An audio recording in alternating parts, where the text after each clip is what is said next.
কৰিছে আমাৰ অধ্যক্ষ প্ৰিন্স কুমাৰ ডাঙৰীয়াই আমাৰ স্থানীয় অখিমে এখন ফুলাম গামোচাৰে তেখেতক সম্বৰ্ধনা জ্ঞাপন কৰিব বিচাৰিছে সম্বৰ্ধনা জ্ঞাপন কৰিছে লগতে কিশোৰ কুমাৰে এখন ফুলাম গামোচাৰে সম্বৰ্ধনা জ্ঞাপন কৰিছে জুবিনদাক লগতে বাইহাটা চাৰিআলি ফেন ক্লাবৰ তৰফৰ পৰা এটি গছপুলিৰে তেখেতক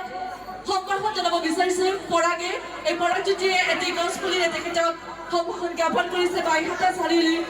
ফেন ক্লাব জুবিনদাৰ ফেন ক্লাব লগতে মানৱে এখন ফুলাম গামোচাৰে সম্বৰ্ধনা জ্ঞাপন কৰিছে বাইহাটা চাৰিআলি জুবিনদাৰ ফেন ক্লাবৰ তেখেতৰ সদস্য অখিমে